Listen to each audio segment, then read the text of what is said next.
In the hills of Thessaly, a storm was building long before the first spear was thrown.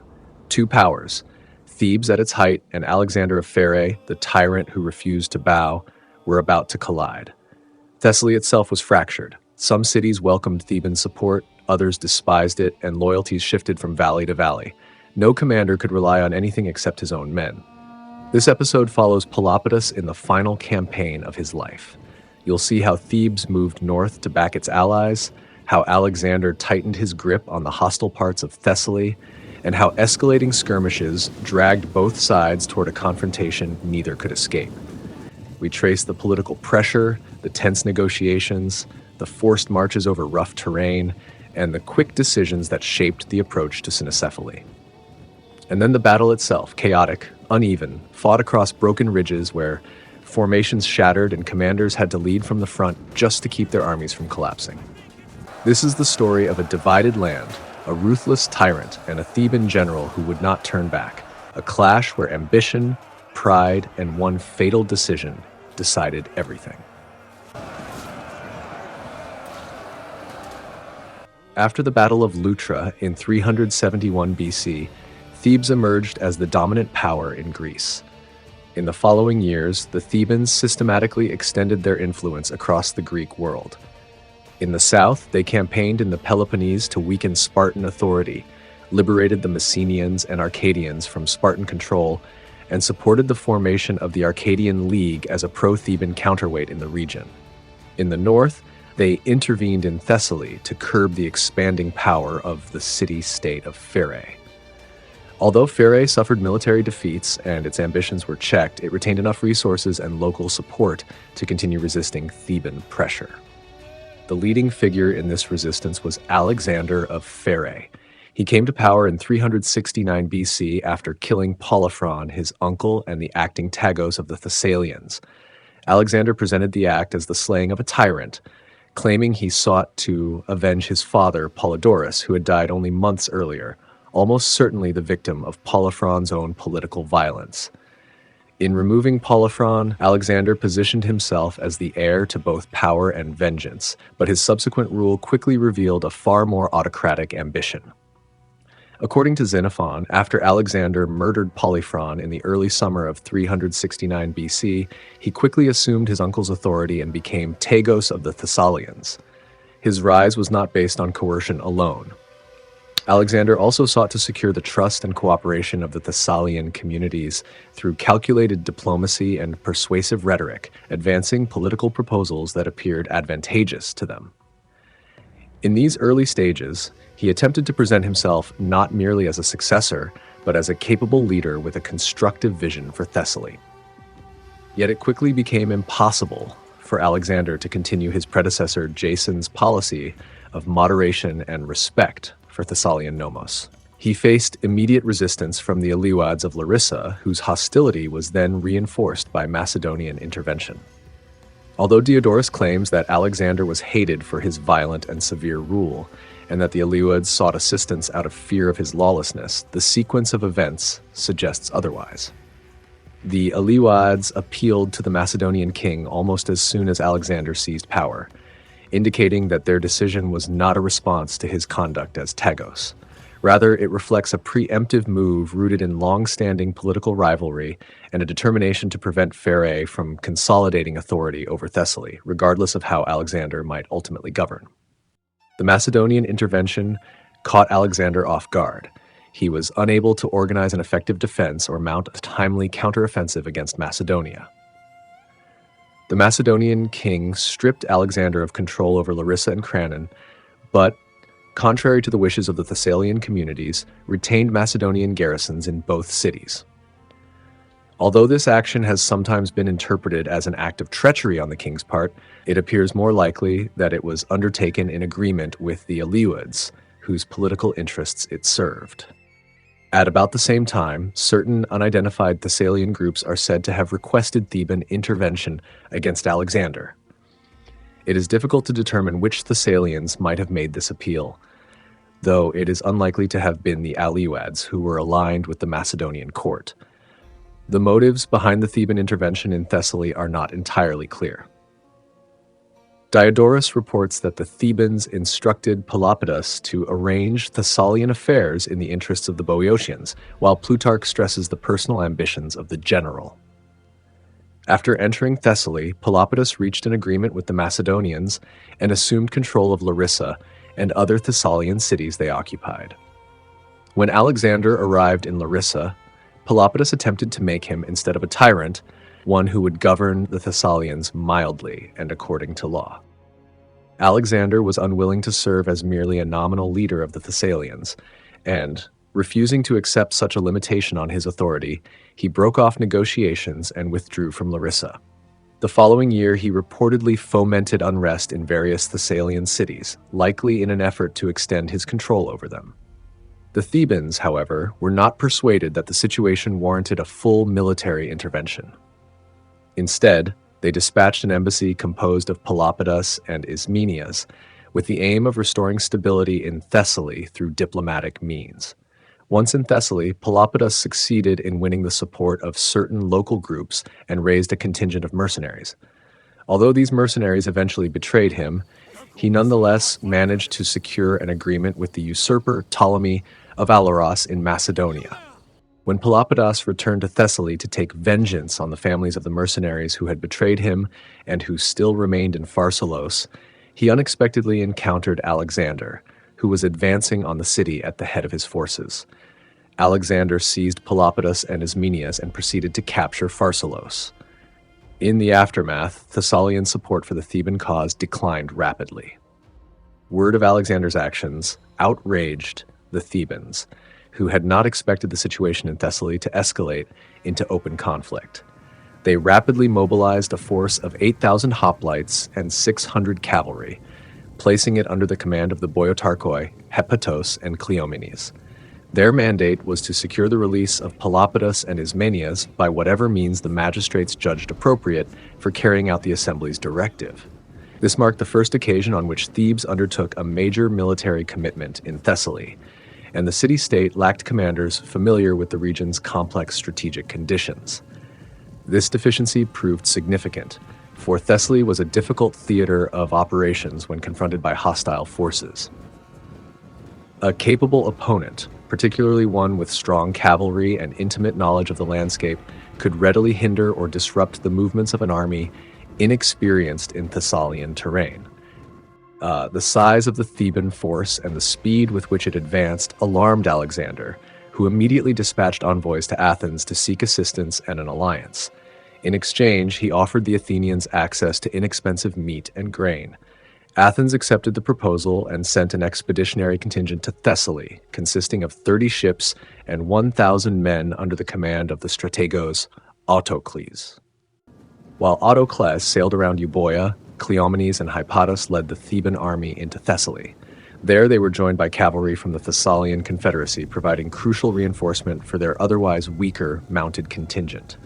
Advancing to confront the Thebans, Alexander sought to draw them onto the plains, where he could exploit his clear superiority in cavalry. His plan was to use his mounted forces to defeat the combined Theban-Thessalian cavalry and then to contain the Theban phalanx.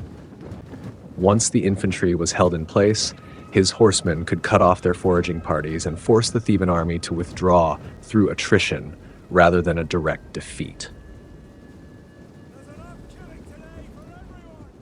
Cleomenes and Hypatos had initially intended, despite their marked inferiority in cavalry, to force an engagement with Alexander at the earliest opportunity, hoping to break through his mounted arm and defeat his infantry directly.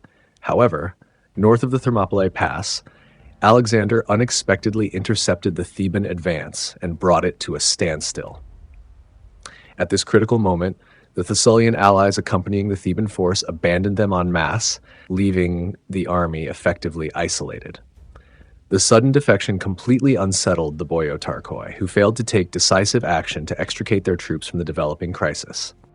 Alexander's success allowed Autocles' forces to arrive in time to reinforce him and tighten the encirclement. With their opponents now united, the Thebans lost their final chance to defeat Alexander and the Athenians separately.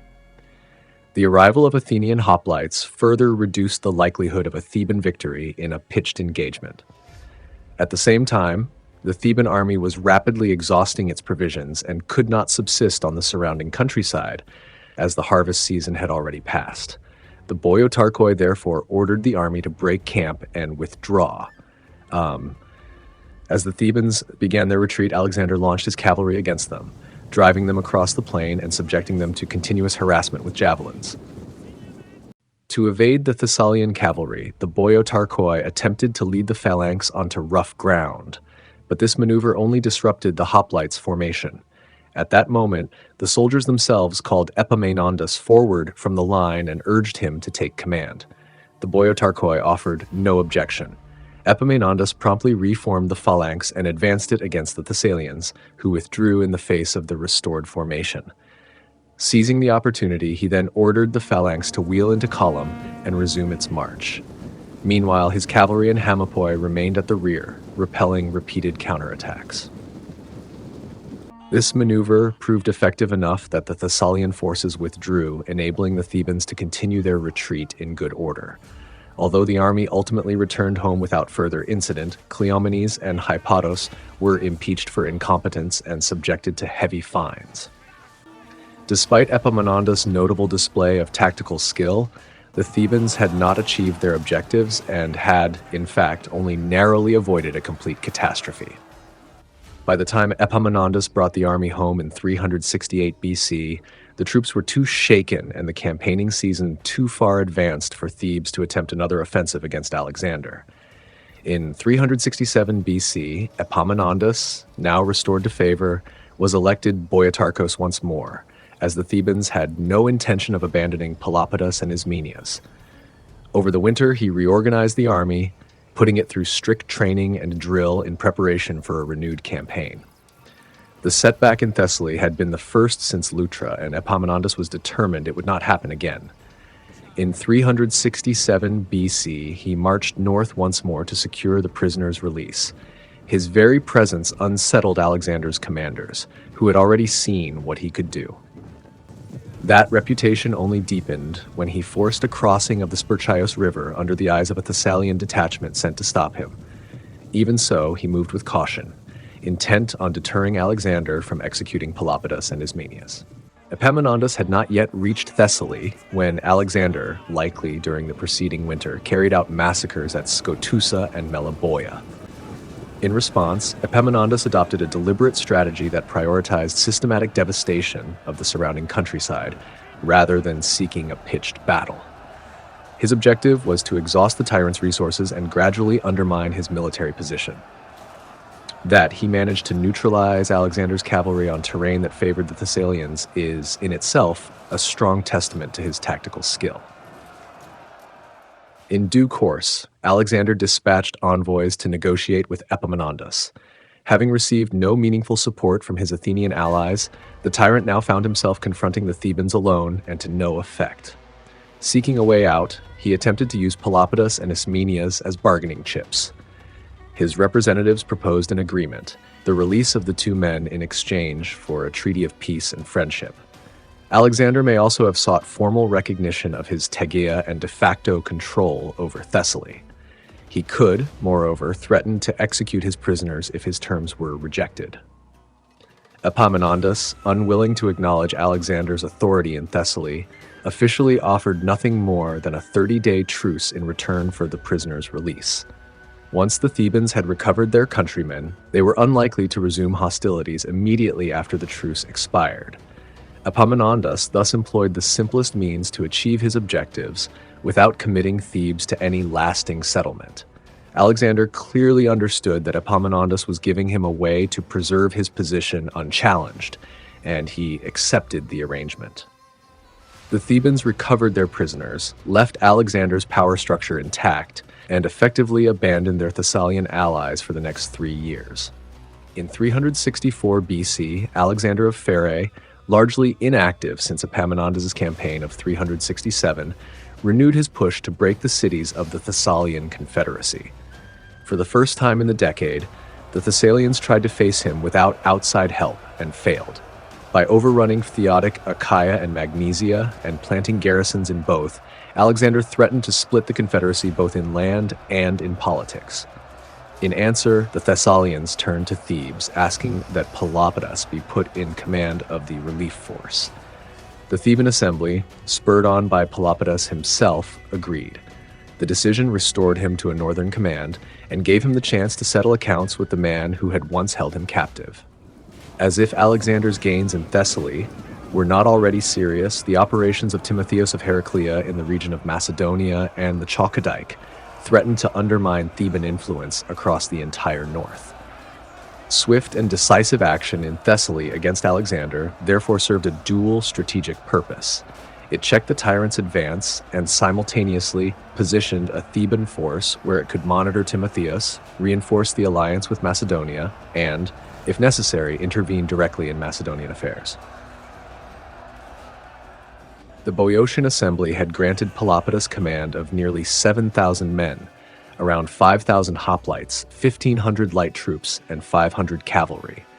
But just as the army prepared to march in mid-July, a solar eclipse darkened the sky at midday. The city's seers halted everything, insisting that no force should set out under such a sign. Pelopidas wouldn't accept that. Driven by his own fierce resolve, he refused to stay behind in Thebes. Instead, he rode north with only a small volunteer cavalry detachment, leaving the main army where it was. Epameinondas had once said, quoting Homer, that the best omen is to fight for one's homeland. Yet Pelopidas was not riding for Boeotia now. He was riding for Thessaly, whose people had asked for him by name, trusting him above all others to defend their freedom. Pelopidas first advanced to Pharsalos to gather the Thessalian contingents. His arrival with such a small force, largely mercenary rather than Boeotian, must have disappointed the Thessalians, who may in turn have mustered in reduced numbers. As he continued his march toward Alexander, however, Pelopidas recruited additional Thessalian units, gradually assembling a rudimentary and poorly trained infantry phalanx.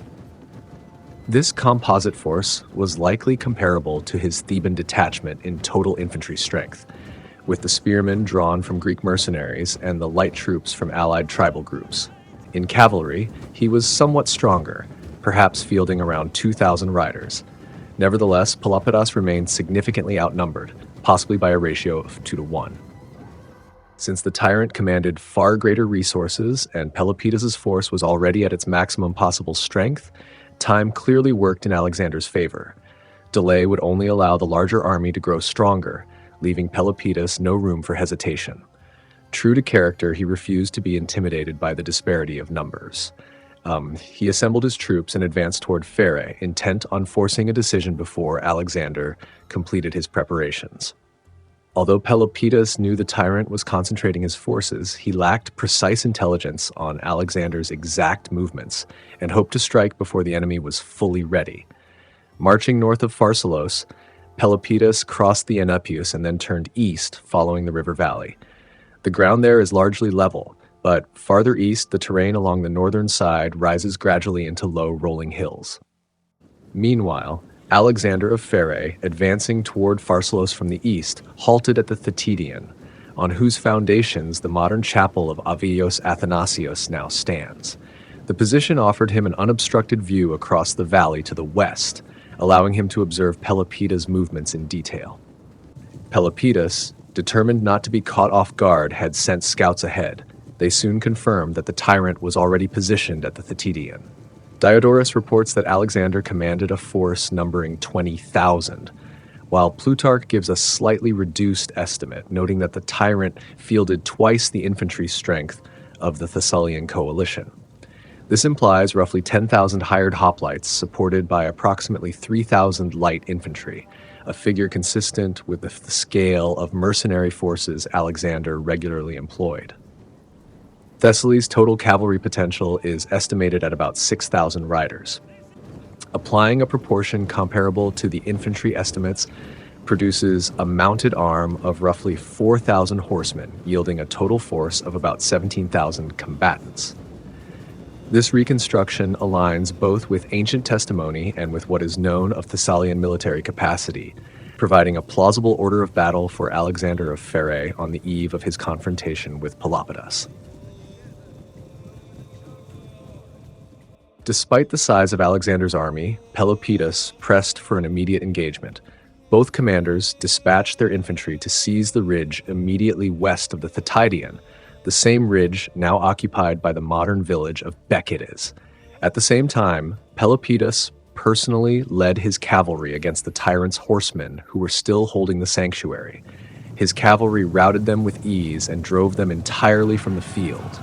This success secured the right flank of the Theban line and simultaneously left the flank of Alexander's hoplites exposed.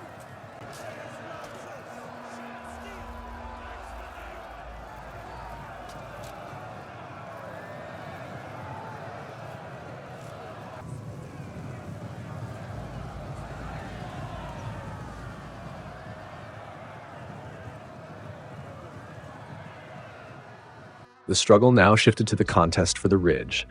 Its eastern face is steep and difficult, though not high, while the western slope rises more gradually. Alexander's infantry reached the crest first and secured a strong defensive position.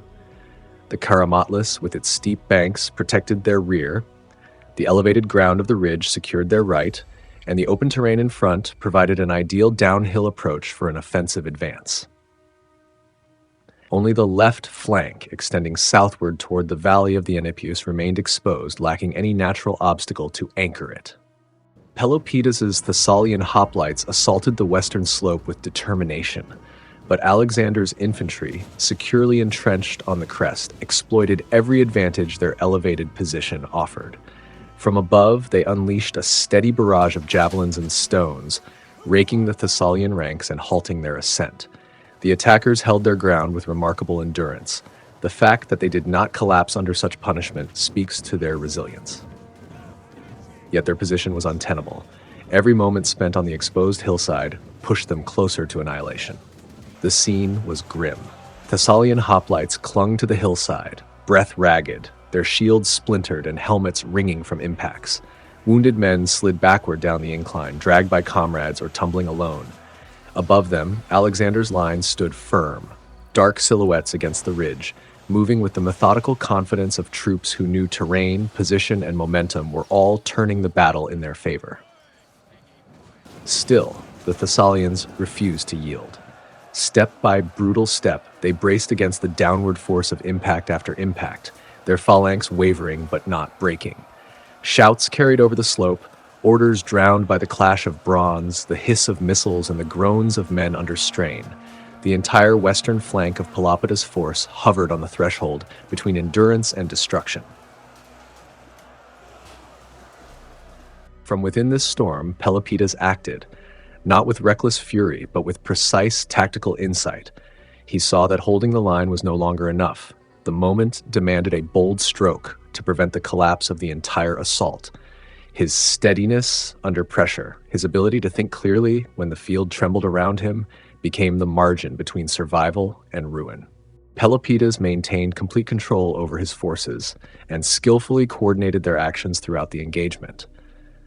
Although he had initially led his cavalry into battle at the front, he neither overextended them in pursuit of the defeated enemy nor allowed them to lose contact with his infantry. Observing the Thessalian hoplites struggling against the well-positioned forces of Alexander, he recalled his cavalry, a complex maneuver under the pressures of combat, and reformed it. Once reorganized, he directed it to advance from the south and strike the exposed left flank of Alexander's infantry. Riding up to his faltering hoplites, Pelopidas dismounted and seized his shield, forcing his way through the rear ranks of the phalanx. He rallied his men with resolute exhortations, inspiring them to regain their courage and press the attack once more. Taking personal command, he reorganized the Thessalians into long, disciplined files on the left, while placing his own Theban hoplites in a mirrored formation on the right. With the lines thus reconstituted, he led the army up the uneven hilly terrain, urging them forward against Alexander's entrenched forces. The tyrant and his troops met the assault with fierce resistance, repelling 2 or 3 successive advances. Yet each time Pelopidas's formations fell back, they did so in order, regrouped under his vigilant eye, and surged forward again, maintaining cohesion amid the shock of missiles and the clash of bronze. The hoplites, bruised and exhausted, yet driven by the visible courage of their general, pressed on with relentless determination. The rhythm of attack, retreat, and reformation echoing across the ridge. The air was thick with dust and smoke, the ground littered with the fallen, and the cries of men and the clangor of steel formed a symphony of chaos and resolve. In this brutal crucible, Pelopidas's presence steadied the wavering soldiers, transforming fear into disciplined aggression and rendering the battle a testament to his tactical mastery and personal valor. At last, fearful of the returning Thessalian and Theban cavalry and the mounting threat to their rear, Alexander and his troops used the brief pause during the enemy phalanx reformation to withdraw down the reverse slope of the ridge. He issued commands as his men stepped carefully backward, maintaining their spears leveled toward the Thessalians. That they were able to perform this maneuver with any degree of order attests to the discipline of Alexander's professional hoplites. Nonetheless, by the time they reached the flatter ground, their formations were partially disordered as they attempted to regroup behind their skirmishers. Pelopidas observed that, though Alexander's line was exhausted and in retreat, it still retained a degree of cohesion. The tyrant himself stood on the right wing, rallying his mercenaries and bolstering their resolve. Against this concentrated resistance, Pelopidas launched a determined assault. However, in the urgency of the advance, the formation became disordered, leaving the Theban general exposed at the front and vulnerable to missiles from the enemy javelinmen below. In the heroic framework of classical warfare, one might have expected a direct duel between opposing leaders. Yet, Alexander acted with calculated caution. He slipped behind the protective line of his bodyguard and disengaged from direct confrontation. Pelopidas, undeterred, pressed forward, striking down several of the tyrant's guards in close combat. Yet the disciplined phalanx continued to resist, their spears probing from beyond the reach of his own weapon. Each thrust found its mark through gaps in armor, inflicting repeated punishing wounds. Pelopidas' direct assault on Alexander proved fatal to the Theban general, yet it likely served a crucial strategic purpose by distracting the tyrant long enough to prevent him from reorganizing his forces. Seeing their beloved commander dead, the Theban and Thessalian hoplites quickly reformed their lines and surged forward with renewed ferocity, their advance marked by disciplined cohesion and unyielding resolve. The Theban cavalry, meanwhile, arrived from the rear, striking into Alexander's troops, sowing chaos among the tyrant's formations.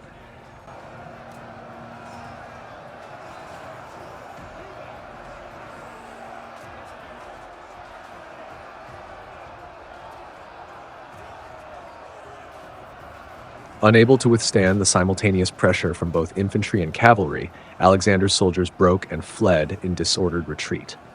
According to Plutarch, approximately 3,000 were killed, leaving the plain littered with corpses, a grim testament to the ferocity of the engagement. Though the battle had been arduously won, it remained far from decisive. Both armies were exhausted, bloodied, and the broader strategic contest in Thessaly continued.